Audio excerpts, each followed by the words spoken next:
The penthouse's glass walls reflected the city lights like liquid diamonds, but Julian Revere stood in darkness, alone with his scotch and regrets. 8 years of building an empire hadn't filled the hollow space in his chest, the one shaped like Cassandra Winters.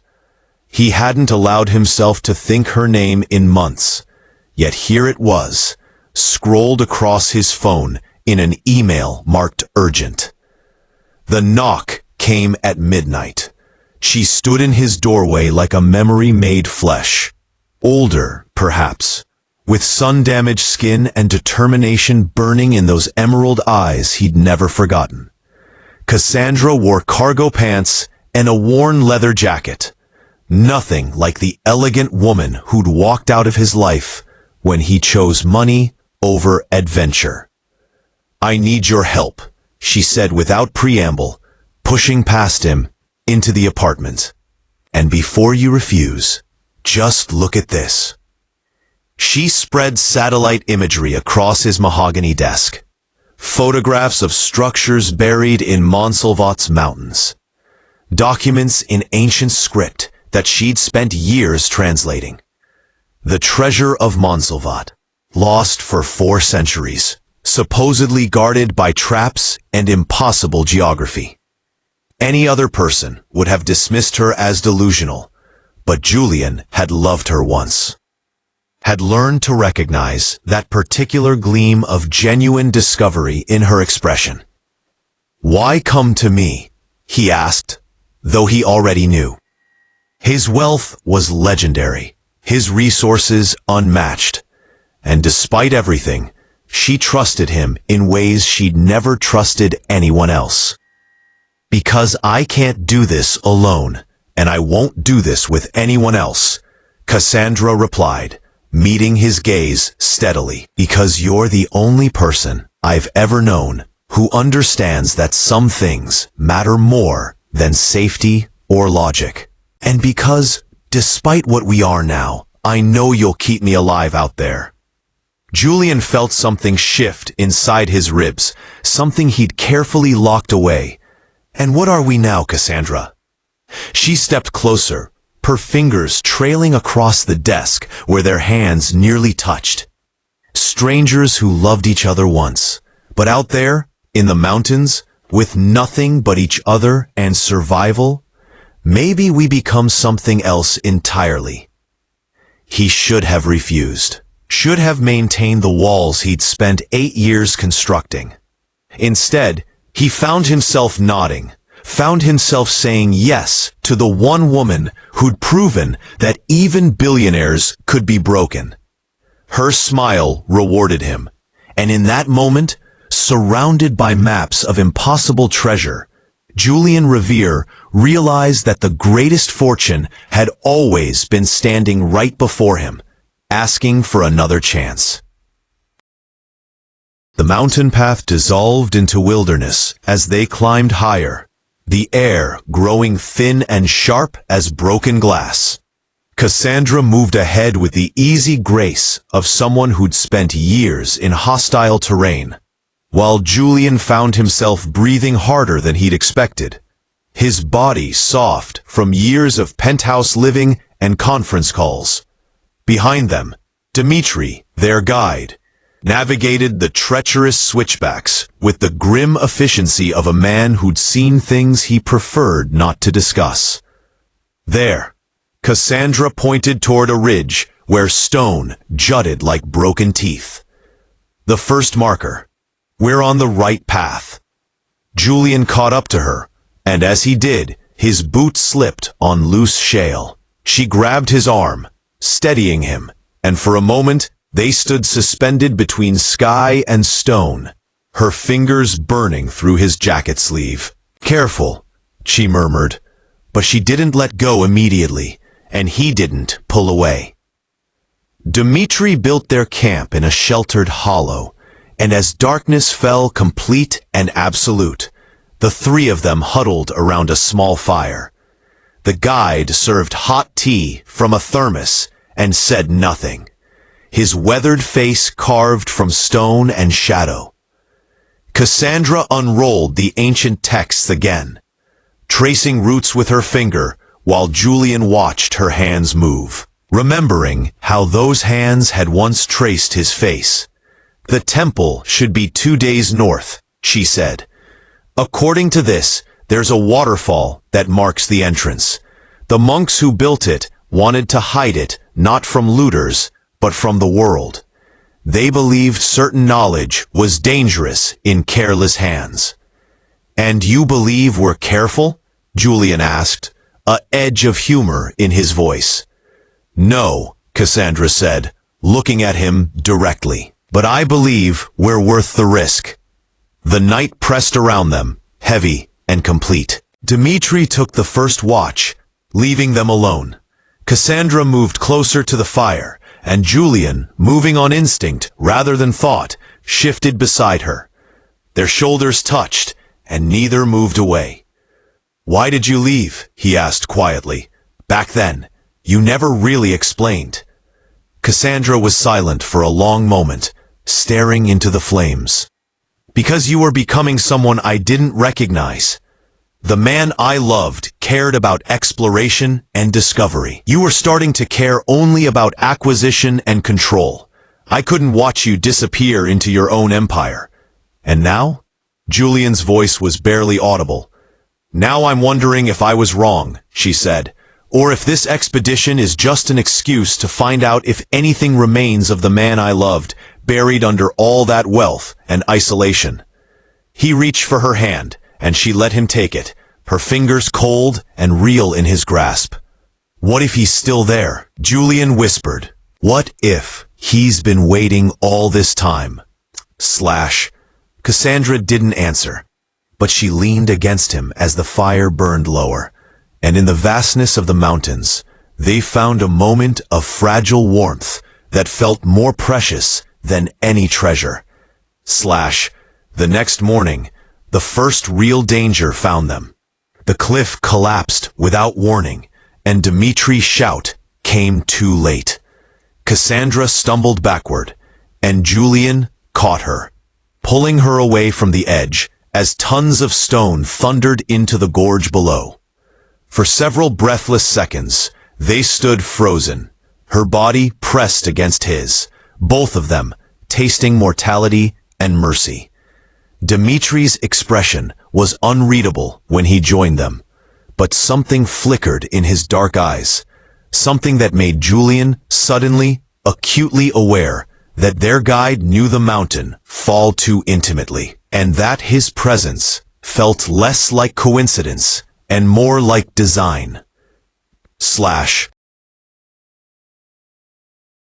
The waterfall appeared through the mist, like something from Cassandra's dreams, silver water plunging into emerald pools. And beyond it, half hidden by vines and centuries of neglect, the temple rose from the mountainside, like a prayer carved in stone. Its architecture defied the region's known history, combining elements that shouldn't coexist, Eastern and Western influences, woven together by hands that had long since turned to dust. Dmitri announced he needed to scout the perimeter, disappearing before Cassandra could protest. She and Julian exchanged glances, and for the first time since they'd left the city, they were truly alone. They explored the outer chambers together, Cassandra translating inscriptions, while Julian used his phone's light to illuminate passages that hadn't seen sunlight in generations. The air tasted of age and stone, and their footsteps echoed like heartbeats in the massive silence. The storm came without warning. One moment, the sky had been clear, and the next, Montsalvat's fury descended with biblical intensity.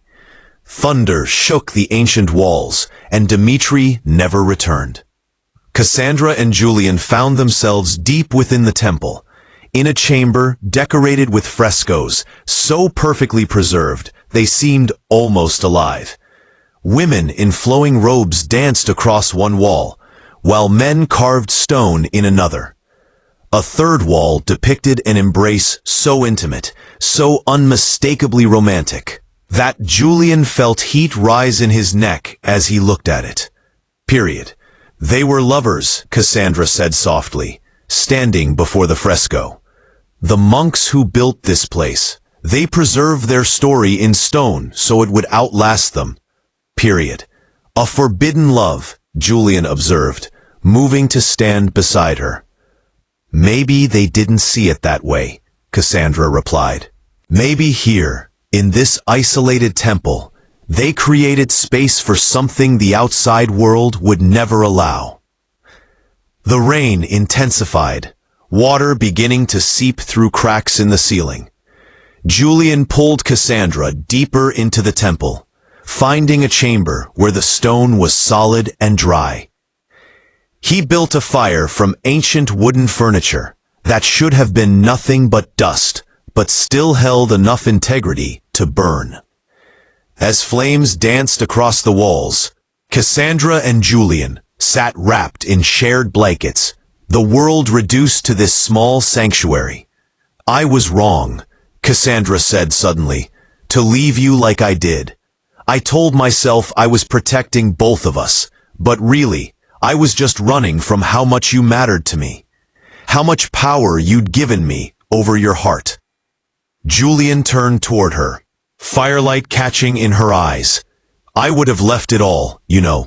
My company, the money, everything. All you had to do was ask. I know, Cassandra whispered. That's why I had to leave. Because I couldn't become that person, the one who asked you to sacrifice yourself. I needed to know who you were without the guilt of my asking.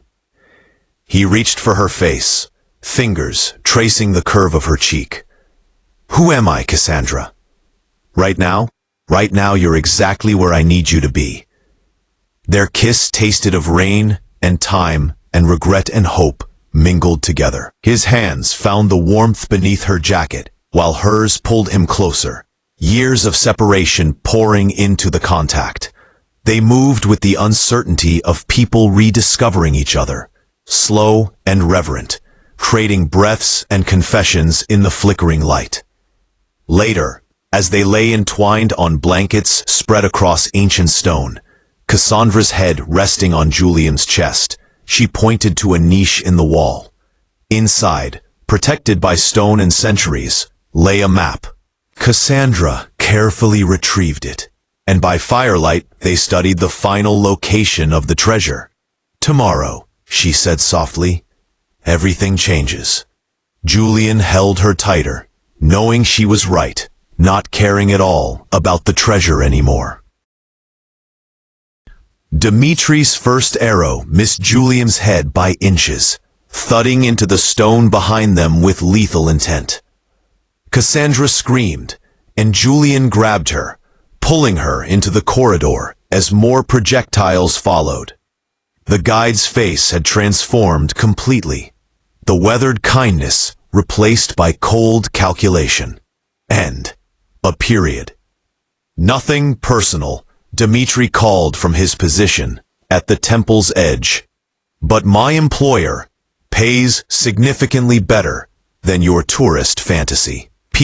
They ran through passages that Cassandra had begun to map. Her knowledge of the temple, suddenly their only advantage.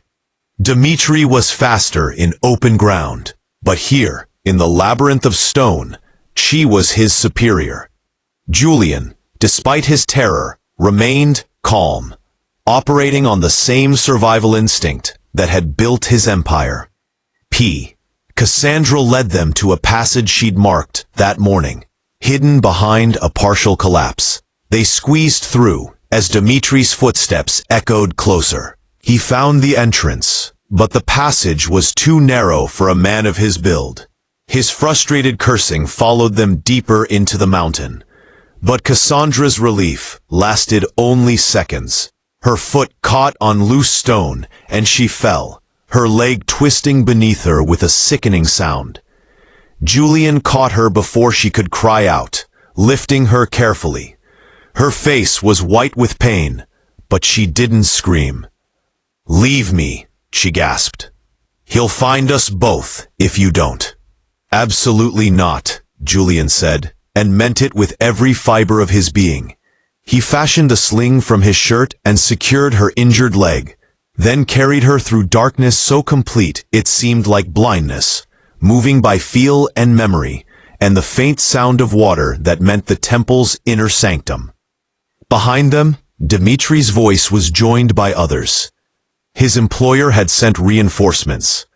Professional looters with equipment and hunger in their eyes. The kind of men who killed witnesses and slept soundly afterward. Julian found a hidden chamber, one Cassandra hadn't fully explored, and placed her carefully among cushions that had somehow survived the centuries. "Stay quiet," he whispered. "Don't move.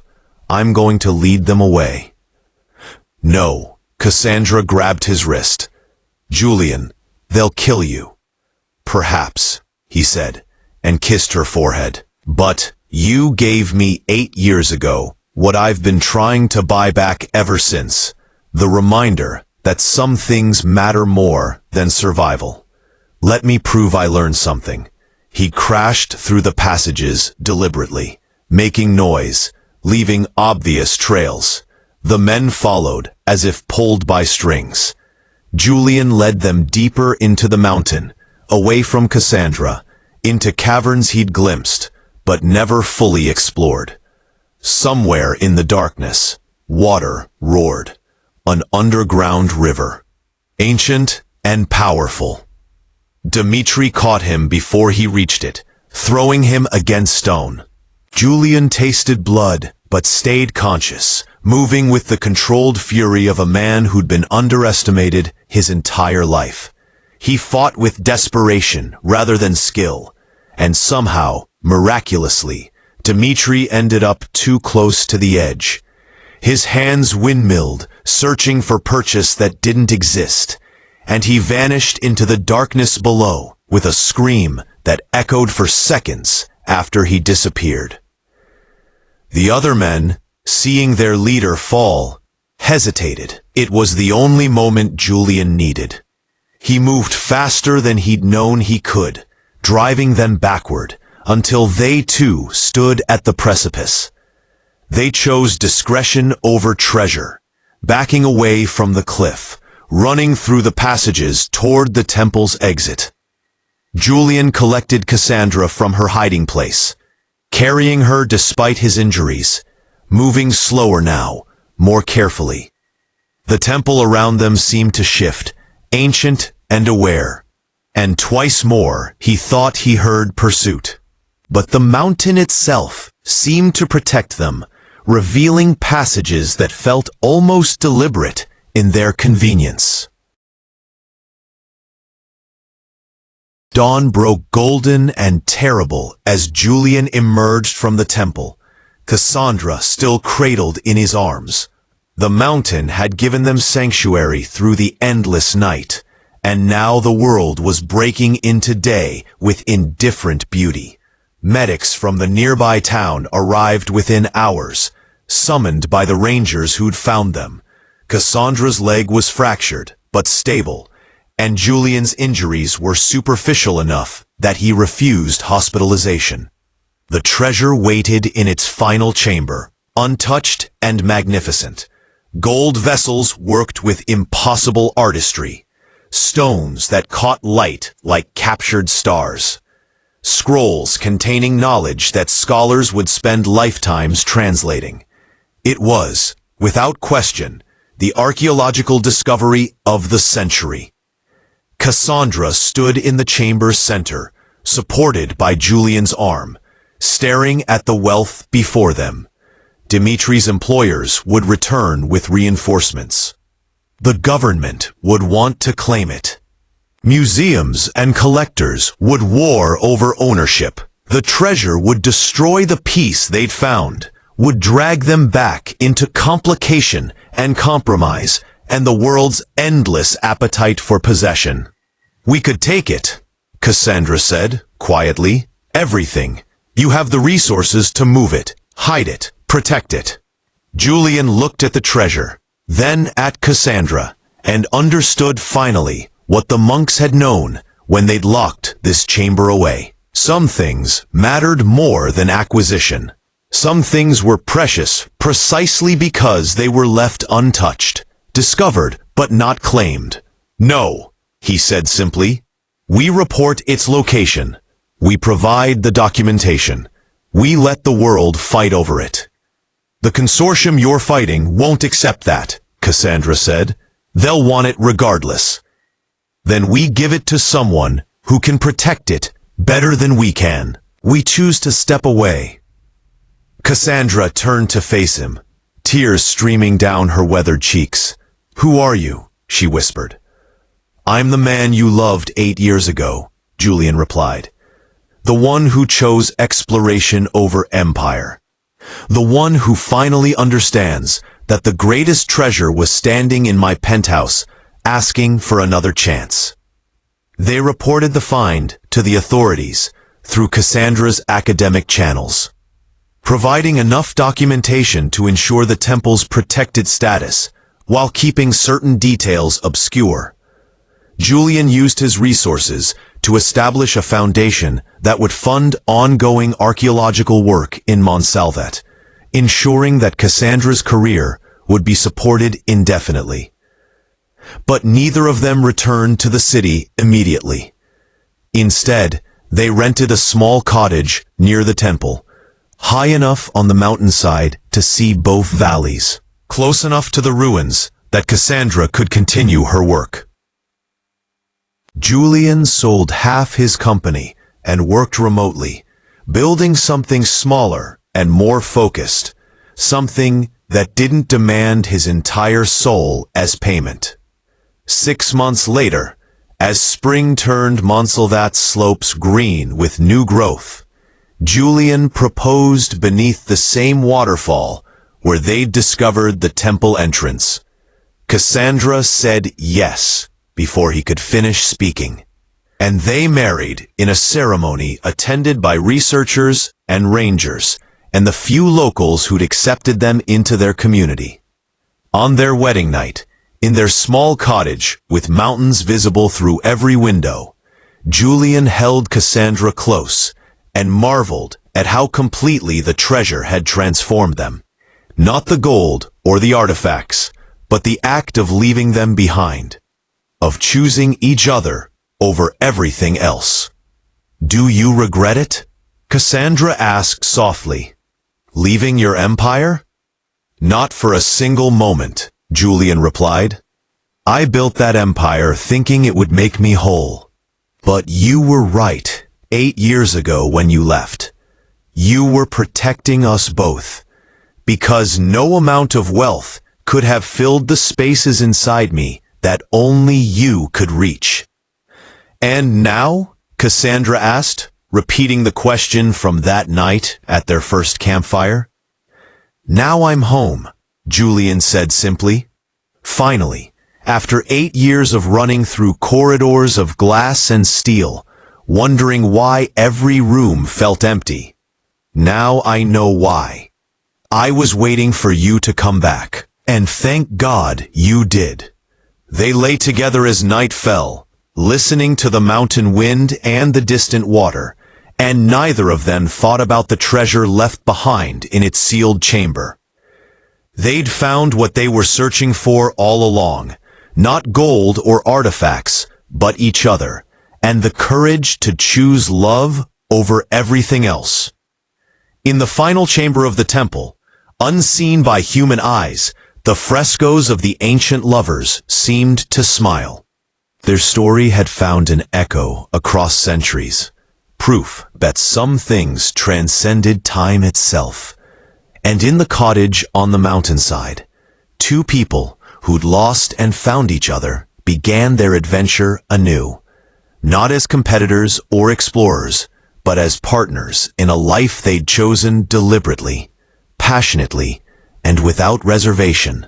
Montsalvat's mountains kept their secrets still, and the treasure remained, waiting patiently in its stone cathedral. But the greatest riches had already been claimed, carried away not in hands, but in hearts finally willing to believe in forever.